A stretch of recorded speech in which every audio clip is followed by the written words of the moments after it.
Hey guys, how you doing? It's KJ here from the Scariest Movie Ever Made and RiggedReality.com, and this is going to be my first video of the new year, 2013. So happy New Year to everyone out there, and I hope you made it through safely. And this here's a story I've been looking into for about a week and a half. Way back in 2012 I started, and I started noticing a lot of traffic on my messages about this story.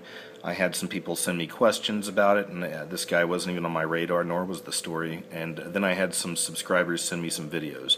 So either way, Damien Echols is his name, was really on my radar there for like the last week and a half, 2 weeks.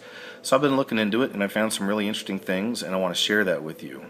Damien Echols is known for being a part of the West Memphis Three. That's what the media called him and two of his friends that were accused of, about 20 years ago, brutally murdering three little 8-year-old kids. But not even just killing them, they sodomized them, and they even cut off one of their genitals, one of their kids. So, you know, this was bad stuff.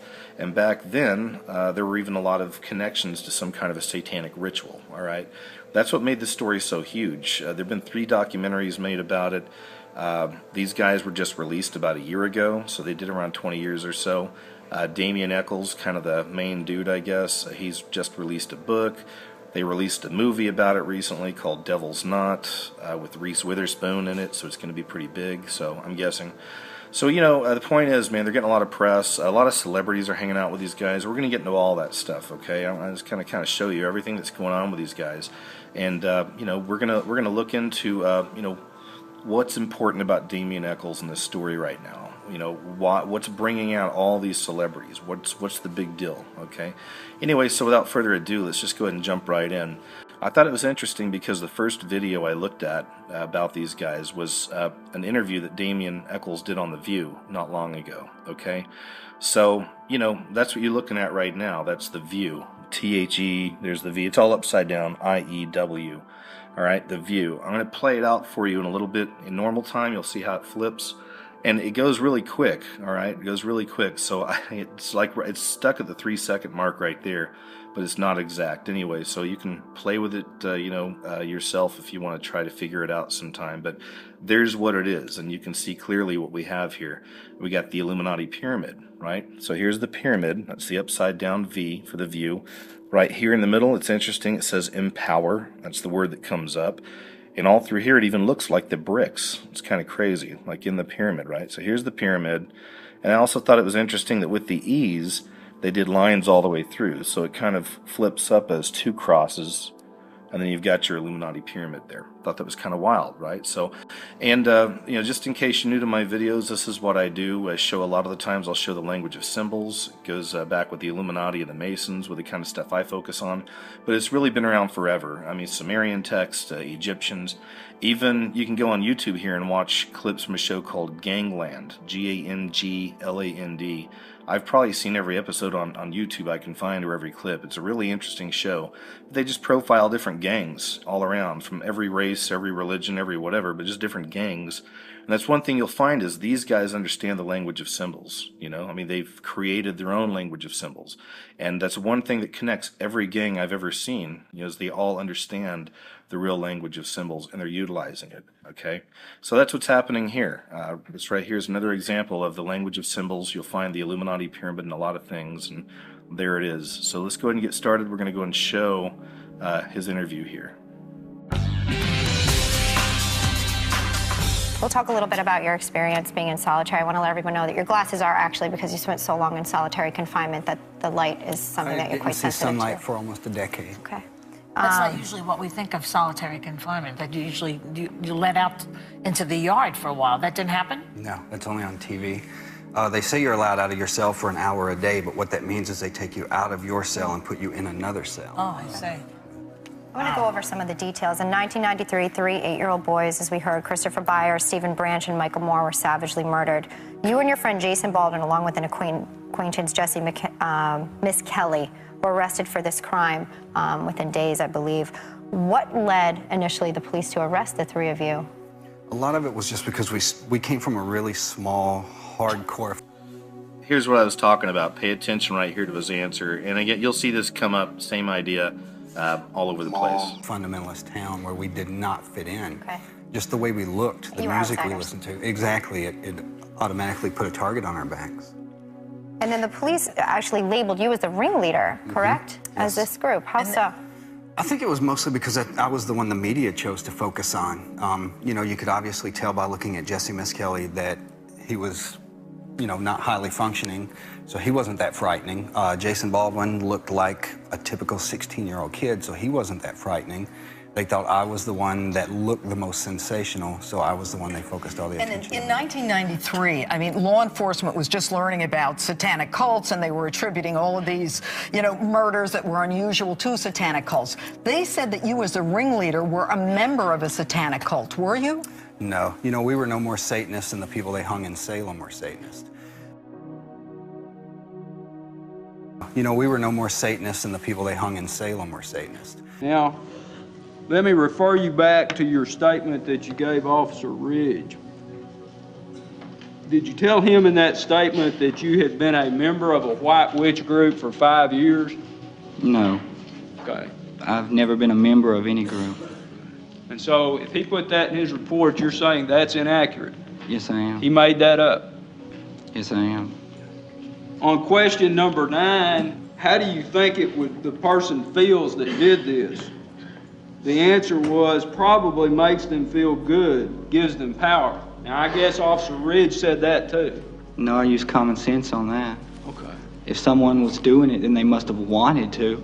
And if they were doing something they wanted to, it must have made them happy. I don't think they were doing it because someone forced them to or because they didn't want to. So in your mind, the person that killed these 3 kids, it's common sense that killing 3 8-year-olds would make you feel good.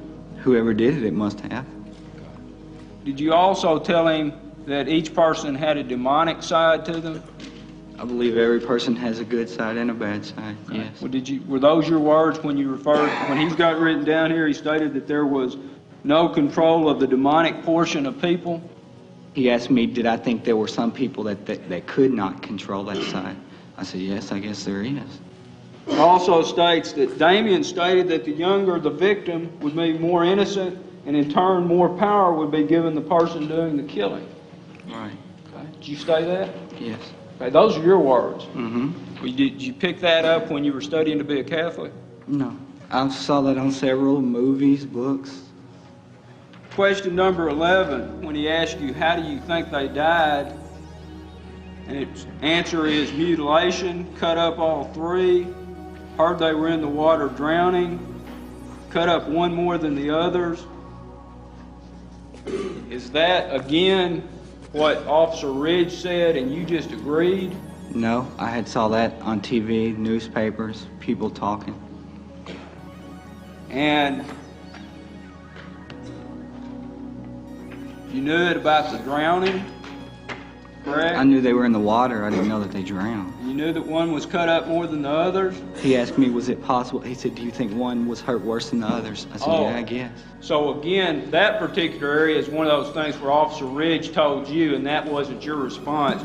You just responded about the drowning and mutilation. If he didn't get the answer he liked, he would go back and try to get me to say something else. And it's your testimony specifically that you aren't the one who said one was cut up more than the other, No, that I it was did not. Officer Ridge who said that. I agreed with him when he said that. Okay. And if he says something different, he'd be lying about it, right? You're the one telling the truth. So it was when I saw the celebrity connection to all this that I knew I was onto something. And a lot of these celebrities that are backing these guys and have been big supporters, really outspoken throughout the years, have been in a lot of these Illuminati videos. So there's one thing to think about. And I'll just kind of read you the paragraph, and bear with me, there's a lot of names here.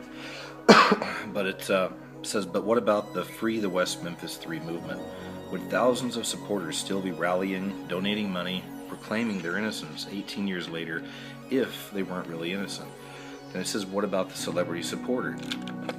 Alright, so starts off with Henry Rollins, then there's Natalie Maines, Eddie Vedder from Pearl Jam, Johnny Depp, which you'll see some video on him, Metallica, Disturbed, L7, Trey Parker from South Park, Jack Black, Winona Ryder, Will Ferrell, Robert Smith, Patti Smith, Marilyn Manson, Tom Waits, Clive Barker, Peter Straub, Margaret Cho, Dan the Outlaw Hardy, Patton Oswalt, Sarah Silverman, Axl Rose, Iggy Pop, Steve Earle, Hank Williams III, Chuck D, Mandy Moore, and Demi Lovato. So it's saying, could they all be wrong?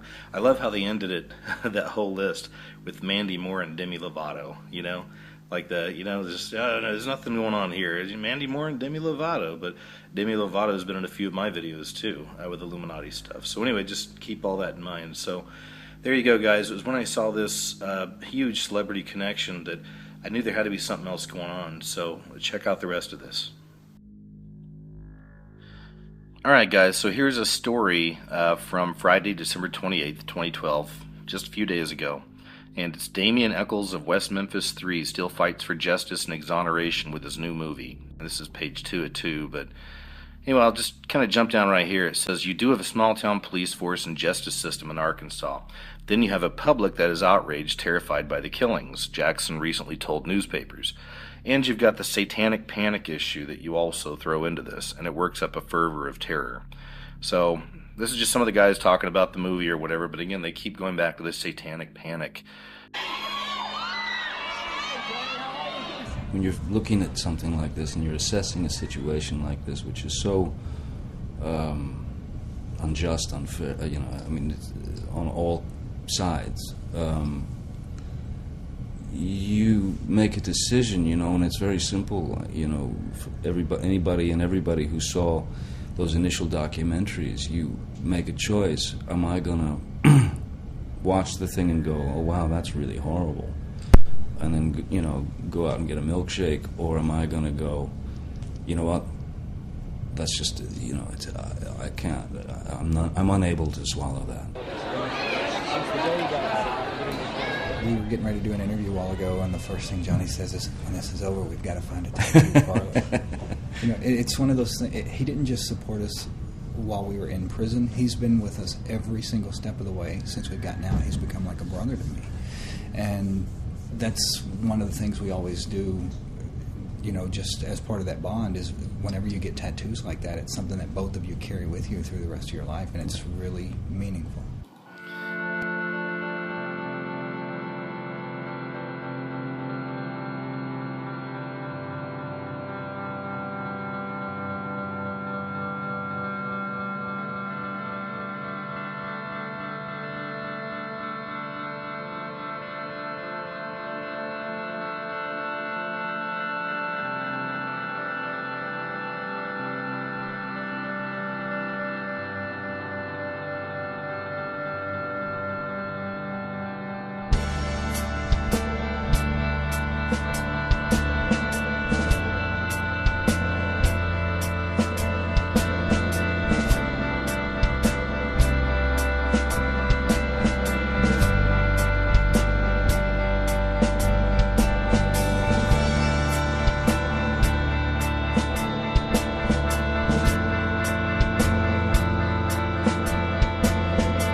So guys, this right here, it's a video called What Paradise Lost Left Out. I wanted to show you the whole thing, but I can't go past 15 minutes on my videos. Please go check it out. I'll post it underneath the player. But it starts off right here explaining that after the state prevailed at trial, the defense had to release Echols' mental health history, and the exhibit was known as the 500. So this video just covers some of the stuff that they used to convict these kids, and it's all pretty hardcore, so please check it out. And I just want to jump ahead to one little part here and show you this. Again, it's just showing us a glimpse of some of it, okay? It's belief in devil worship, agreed to threatening to kill others. So it says he was going to eat his father. interested in witchcraft for the past 8 years. So yeah, go check it out, guys. It's pretty interesting stuff. It goes really deep into the occult stuff with this guy, and I think that's what we're dealing with. So thanks again. I knew from when I was real small that people were going to know who I was. I always had that feeling. I just never knew how they were going to learn. I kind of enjoy it because now, even after I die, people are going to remember me forever. They're going to talk about me for years. People in West Memphis